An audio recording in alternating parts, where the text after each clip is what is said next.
பிள்ளைகளுடைய நிகழ்ச்சிகளை எல்லாம் பார்த்தீங்க. பிள்ளைகள் கல்வியின் முக்கியத்துவத்திற்கு ஒரு சில காரியங்களை மட்டும் பேரண்ட்ஸ் பின்னாடி இருக்கிறீங்க, பிள்ளைகளும் இருக்கிறாங்க. பல நேரத்தில் நம்ம படின்னு பிள்ளைகளை படிக்க சொல்றதுனால மட்டும் பிள்ளைகள் படிக்க மாட்டாங்க. பிள்ளைகளை எடுத்துக்கிட்டீங்கன்னா பிள்ளைகள் படிப்பு அப்படின்னு சொன்னாலே பயந்துருக்காங்க. எப்படி இருக்காங்க? படிப்பு அப்படின்னு சொன்னாலே ஒரு விதமான பயம், எக்ஸாம் அப்படின்னு சொன்னாலே ஒரு விதமான பயம். இன்னைக்கு நீங்க செய்தித்தாள்கள், செய்தி சேனல்கள் எல்லாம் பார்த்தீங்கன்னா ஒவ்வொரு நாளும் என்ன கவனிங்க, ஒவ்வொரு நாளும் செய்திகள்ல வர்ற ஒரு விஷயம் என்ன அப்படின்னா, ஏதோ ஒரு படிப்பு குறிச்சு பயந்து பிள்ளைகள் பயத்தினால பல தீமையான காரியங்களை முடிவெடுக்கிறாங்க. இப்ப நம்ம இந்த பிள்ளைகளை படிக்க வைக்கிறோம், அது இந்த பிள்ளைகளை அச்சுறுத்துகிறதற்கு ஏதுவா இருந்து விடக்கூடாது. நான் சொல்றது புரியுதா? சரி, பிள்ளைகளுக்கு படிப்பை குறித்து நம்ம சொல்லி கொடுக்கும்போ அது பிள்ளைகளை அச்சுறுத்துகிறது விதமா இருக்கக்கூடாது. நான் நிறைய பிள்ளைகளை நல்வழிப்படுத்துகின்ற வேலையை செய்து கொண்டிருக்கிறேன். குடிக்கிறவங்களை பார்த்து குடிக்காதீங்கன்னு சொல்லுவேன். போதை வசதிகளுக்கு அடிமைப்பட்டு கிடக்கிறவர்களுக்கு அதை செய்யாதுன்னு சொல்லுவோம். அடிக்கிற குடும்ப தலைவர்கள்,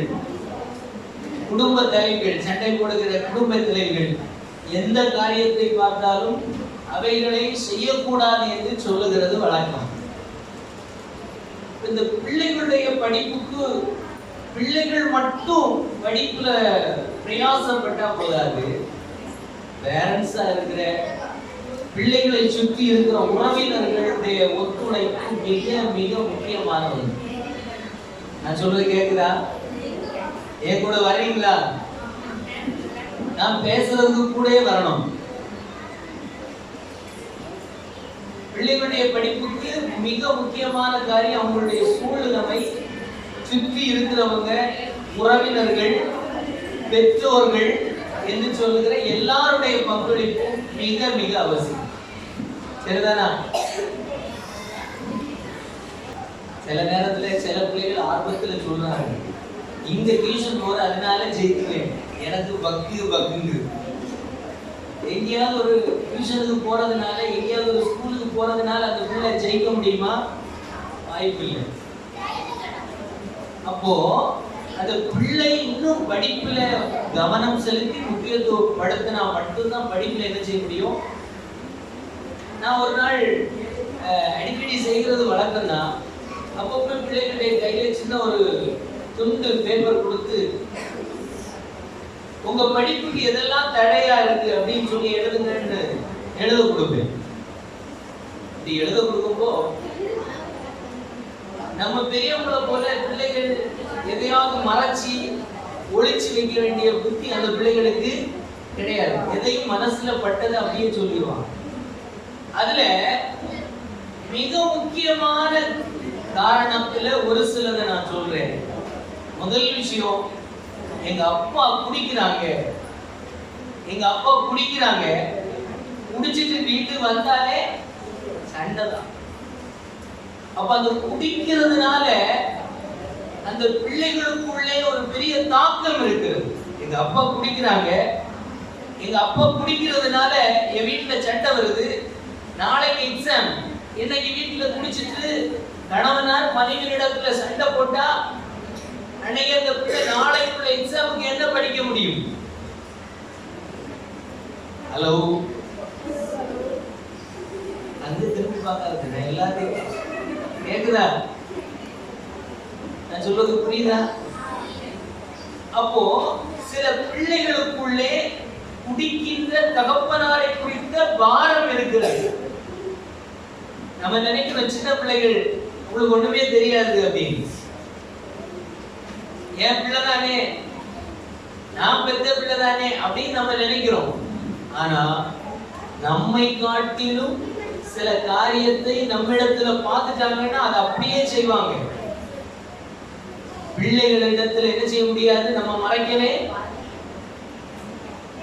நம்ம சில நேரம் நம்ம மறைச்சு செய்யறோம் அப்படின்னு நம்ம யோசிக்கலாம். ஆனா பிள்ளைகளுக்கு முன்னாடி நம்ம மறைச்சு வாழவே முடியாது. பிள்ளைகளுக்குள்ள முதல் விஷயம் கஷ்டமா இருக்கிற அந்த பிள்ளைகளுக்கு பயப்படுத்துகிற ஒரு விஷயம் என்ன அப்படின்னா குடிக்கின்ற தகப்பன்.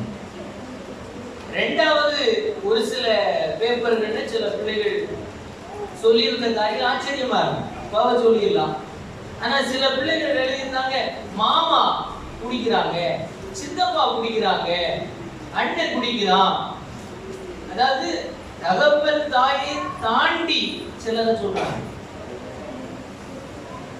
குடிக்கிறது மட்டும் இல்ல, சிலர் எழுதின பேப்பர்ல எழுதியிருந்தாங்க, மாமாவுக்கு வேலை இல்லாம இருக்காங்க, மாமாவுக்கு வேலை இல்லாம இருக்காங்க அப்படின்னா வெட்டியா இருக்காங்க வீட்டுல, அதனால சண்டை வருது அப்படிங்கிறது பெற்றோராகி நமக்கு தெரியல, ஆனா பிள்ளைகளுக்கு தெரிகிறது. இன்னும் சில பேப்பர்ல பார்த்தோம் அப்படின்னா அவங்க வீட்டுல கடன் பிரச்சனை, அந்த பிள்ளைகள் என்ன செய்துட்டு இருக்கு, கஷ்டத்துக்குள்ள நடக்குது. நமக்கு நம்ம கடன் பிரச்சனையை குறிச்சு நம்ம பிள்ளைக்கு என்ன தெரியும் அப்படின்னு யோசிக்கிறோம். ஆனா இங்க இருக்கிற சின்ன பிள்ளைகளை நீங்க சின்ன பிள்ளைகளா பார்க்க கூடாது. அவர்களுக்கு நாம் படுகிற எல்லா கஷ்டங்களும் தெரியும். ஹலோ, நான் சொல்றது புரியுதா? சின்ன பிள்ளைகள் தானே அப்படின்னு புரிஞ்சு கொள்ள கூடாது. இந்த பிள்ளைகள்கிட்ட தான் நாளைய தலைமுறை, நாளைய எதிர்காலம் இவர்கள் கையில தான் இருக்கு. இப்ப நாம் படுகின்ற கடன் பிரச்சனை குறிச்சு நம்மோடு கூட இந்த பிள்ளைகளும் பாரத்தை சுமந்து கொண்டிருக்கிறார். ஹலோ, அப்போ நம்ம வாழ்க்கையில எதெல்லாம் பிரச்சனைகளை நாம் சந்திக்கிறோமோ அது அத்தனையுமே இந்த பிள்ளைகளுடைய படிப்புக்கு, இந்த பிள்ளைகளுடைய கல்விக்கு ஒரு பெரிய ஸ்பீடு பிரேக்கர். நம்ம வேகமா போயிட்டு இருக்கிற ரோட்ல ஸ்பீடு பிரேக்கர் வரும் இல்ல, அதுல வேகமா போனா நம்ம கீழே விட வேண்டியது. அப்ப அந்த இடம் வரப்ப என்ன செய்ய வேண்டியது, பிரேக் போட வேண்டியது. நம்ம வீட்டுல குடிக்கிறவர்கள் இல்ல வேலை இல்லாதவங்க, கஷ்டப்படுறவங்க, கடன் பிரச்சனை இருக்கு அப்படின்னா நம்ம பிள்ளைகளுடைய படிப்பு என்ன ஆகும், அந்தந்த இடத்துல அப்படியே ஸ்ட்ரெஸ் ஆகும். அப்போ இன்னைக்கு பெற்றோர்களாகி உங்களை பார்த்து சொல்லுகின்றேன், இந்த பிள்ளைகளுடைய கல்விக்கு ஏதாயிலும் ஒரு காரியம் உங்கள் குடும்பத்தை சார்ந்து இருக்கிறதா என்பதை நீங்கள் கவனிக்க வேண்டும். ஹலோ, நீங்க இங்க அனுப்புறது எங்களுக்கு ரொம்ப சந்தோஷம். பல சோதனைகளை தாண்டி அனுப்பி கொண்டிருக்கிறீர்கள், அதையெல்லாம் நான் அறிவேன். ஆனால் நீங்கள் அனுப்பி வைக்கிற பிள்ளைகள் நீங்கள் இங்கே அனுப்புகிறதுனால என்ன செய்ய முடியாது, எடுக்க முடியாது, முதல் மதிப்பெண்கள் எடுக்க முடியாது. இங்கே அனுப்புறதுக்கு கூட நாம் என்ன செய்ய வேண்டும், இந்த பிள்ளைகளுக்கு படிப்புக்கு தடையாய் ஏதாகிலும் இருக்கிறதா என்று சொல்லி பார்த்து, அப்படிப்பட்ட காரியங்கள் நம் குடும்பத்திலோ நம்மாலே இருக்கிறது என்றால் அதை நாம் விலக்க கண்டிப்பா நம்ம முயற்சி. ஹலோ, பிள்ளைகள் எல்லாம் கவனிக்கிறீங்களா? இப்ப இன்னைக்கு நான் உங்க பெற்றோர்கிட்ட சொல்லி விடுறேன், நீங்க வீட்டுல போய் உங்களுக்கு உங்க வீட்டுல படிக்கிறதுக்கு என்ன பிரச்சனை அப்படிங்கறத யார்கிட்ட தான் சொல்லணும், அம்மாட்டையும் அப்பாவுடையும் சொல்லணும். இவங்க என்ன பிரச்சனையை சொல்றாங்களோ அதை கொஞ்சம் காது கொடுத்து கேளு. சின்ன பிள்ளைகளா இருக்கலாம், இவன் சொல்லி என்ன நம்ம கேட்கறது, இந்த பிள்ளை சொல்லி நம்ம என்ன கேட்கறது அப்படின்னு யோசிக்கவே யோசிக்காது. அநேகருடைய வாழ்க்கையின் எதிர்காலத்தை அடிக்கிறது வந்து பெரிய விஷயம் இல்லை, ஒரு சின்ன விஷயம் தான். பெருசுல எல்லாம் அப்படி கவனமா போயிடும். ஆனா அந்த சின்ன விஷயம் இதுதானே, சின்ன ஒரு பொய் தானே, சின்ன ஒரு கடன் தானே, சின்ன ஒரு தப்பு தானே அப்படின்னு சொல்லி போன பலரும் தான் பெரிய சிக்கலில் மாட்டியிருக்கிறார். அப்போ பிள்ளைகளுடைய படிப்புக்கு தடையாக, இந்த பிள்ளைகளுடைய எதிர்கால கல்விக்கு தடையாக நம்மால், நம்முடைய வீட்டினால், நம்முடைய வீட்டில் உள்ள நபர்களினால் ஏதாயிலும் மனதளவில் பாதிப்பு இருக்கிறதுன்னா நீங்கள் அதை பிள்ளைகளிடத்தில் பேசுங்கள். ஹலோ, நான் சொல்ற கவனிக்கிறீங்களா? பின்னாடி நல்ல அண்ணாச்சி மாதிரிலாம் இருக்காங்க. அவங்களுக்கு படிக்க சொன்னா அவங்களுக்கு விலக்கு தீர்க்கிறதே பெரிய விஷயமா. நீங்க எல்லாம் ஒரு நாள் வந்து பார்க்கணும். ஒருத்தர் ஒண்ணு சொன்னா அதுக்கு பதில் வந்து ஒரு 10-15 வரும். நம்ம சமாளிக்கவே முடியாது. ஹலோ, நம்ம பிள்ளைகள் தான் சொல்றேன். ஆனா பலர் அனுப்பி வைக்கிறதுலயும் ஒரு ரகசியம் இருக்கும். சில சொல்ல மாட்டாங்க, அங்க போனா படிப்பான்னு சொல்லி அனுப்பி விடுவாங்க.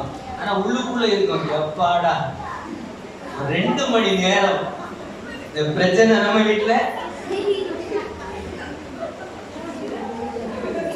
பெற்றோர்கள் சிரிக்கிறாங்க. அப்படின்னா நான் சொல்றது உண்மைன்னு உள்ளது தெரியுது. எதுவானாலும் நம்ம என்ன செய்ய முடியாது.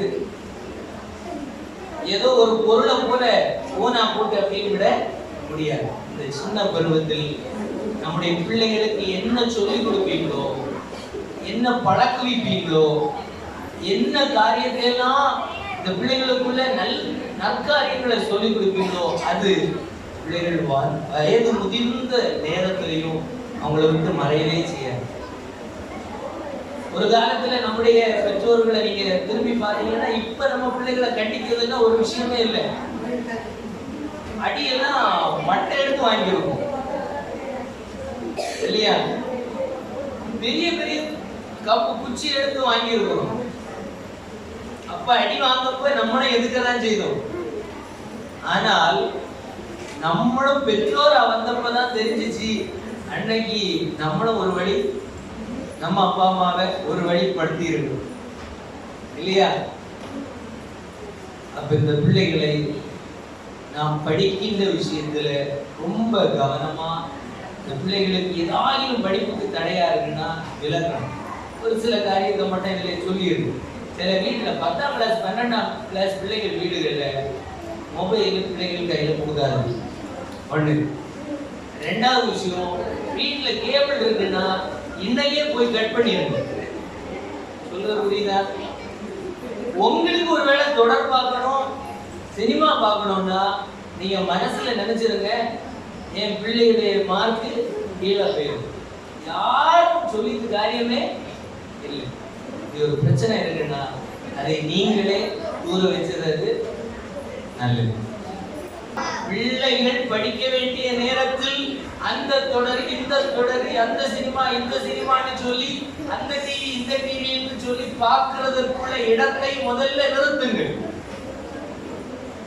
அந்த சினிமானால என் படிப்பு இழந்தது. இன்னைக்காவது வீட்டுக்கு வீடு டிவி இருக்கு, அன்னைக்கு டிவி கிடையாது. ஊர்ல ஒரு வீடு 2 வீட்டுல இருக்கும். என்ன தேடி பிடிக்கணும்னா டிவி இருக்க வீட்டுக்கு தான் எங்க அம்மா கம்பு கொண்டு வருவாங்க. கம்பு கொண்டு தேடி ஒவ்வொரு டிவி இருக்க வீடா வருவாங்க. அங்கதான் நான் இருப்பேன். பார்க்கும்போது ஜாலியா தான் இருந்துச்சு. ஆனா அந்த சினிமாவினால் இந்த வாழ்க்கையே சீரழிமா.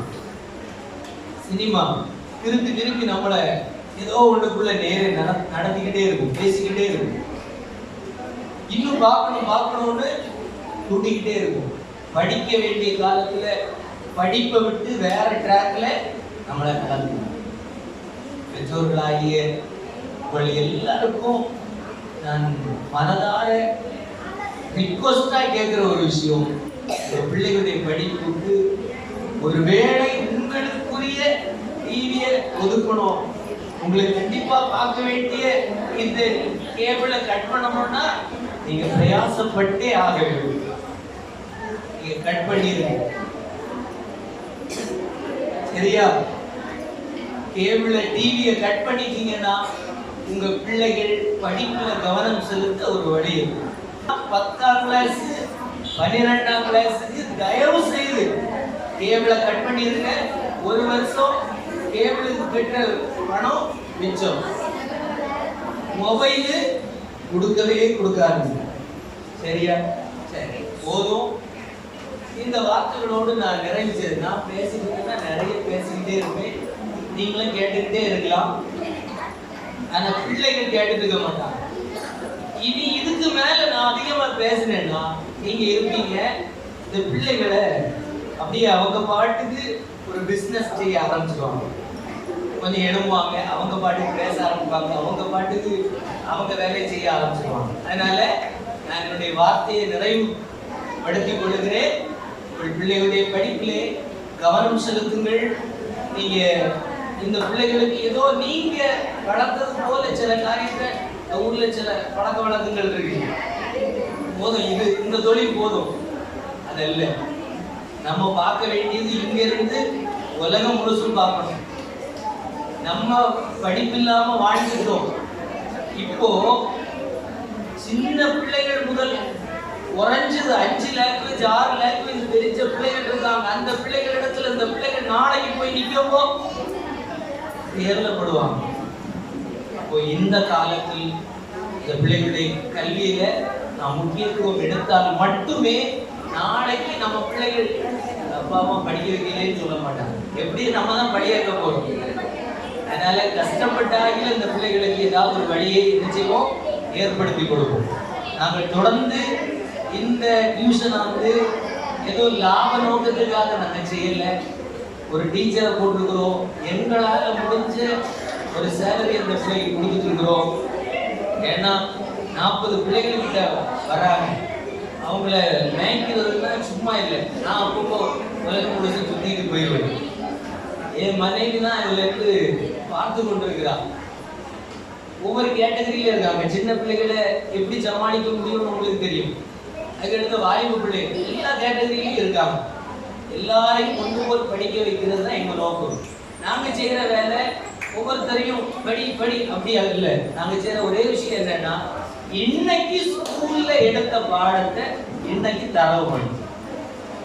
ஹலோ, புரியுதா? இன்னைக்கு ஸ்கூல்ல எடுத்த பாடத்தை இன்னைக்கு தரவு பண்ணிட்டு போறதை மட்டும்தான் நாங்க செய்யறோம். அப்படி பெண்டிங் இல்லாம பிள்ளைகள் படிக்கும்போது எக்ஸாம்ல உட்கார்ந்து படிக்கும்போது என்ன வரும்? படிச்சது ஞாபகத்துல வரும். இது மட்டும் தான் நாங்க செய்யறோம். அதனால நாங்க ஏதோ ஸ்பெஷலா செய்யணும்னு யோசிக்கிறோம். 10ஆம் கிளாஸ் 12ஆம் கிளாஸுக்கு என் ஒய்ஃப் வந்து மேக்ஸ் கிளாஸ், இங்கிலீஷ்ல புரியாத காரியத்தை சொல்லி கொடுப்பாங்க. எனவே இதுல லாப நோக்கத்துக்கான எந்த காரியம் நாங்க செய்யல. இந்த புலம்பலத்திலிருந்து சில பிள்ளைகளை தலை சிறந்தவர்களாய் மாற்றணும், அது மட்டும்தான் எங்க நோக்கம். ஃபீஸ் வாங்குற விஷயம் உங்களுக்கு நல்லா தெரியும், சரியா? நாங்க இவ்வளவு கஷ்டத்துல இதை செய்யறோம்ன்றது எத்தனை பேருக்கு தெரியும்னு தெரியாது. ஆனா ஒரு சிலருக்கு தெரியும். எங்களை எல்லாரும் நேசிக்கிறீங்க, அதுக்கு நான் எவ்வளவுதான் நன்றி சொன்னாலும் அது மிகையாகாது. காரணம் எனக்கு நல்லா தெரியும். வீடு வீடா வந்து சிலர் வேலை செய்கிறார்கள், எல்லாம் நான் அறிந்திருக்கிறேன். ஆனால் அதை குறித்து நம்ம பேச வேண்டிய அவசியமே இல்லை. நாங்கள் செய்கிறது என்னவென்பது எங்களுக்கு தெரியும். உங்களுக்கு தெரிஞ்சா தைரியமா பிள்ளைகளை அனுப்புங்க. பிள்ளைகளிடத்துல உங்களுக்கு என்ன சந்தேகம் இருந்தாலும் கேளுங்க. ஏதாவது காரியம் 1000 பேர் சொல்லுவாங்க, பிள்ளைகளிடத்துல கூப்பிட்டு கேளுங்க. நாங்க தாராளமா அதற்கு சம்மதிக்கிறோம். இல்ல உங்களுக்கு சந்தேகம் இருக்குன்னா வாங்க, எப்போனாலும் வாங்க.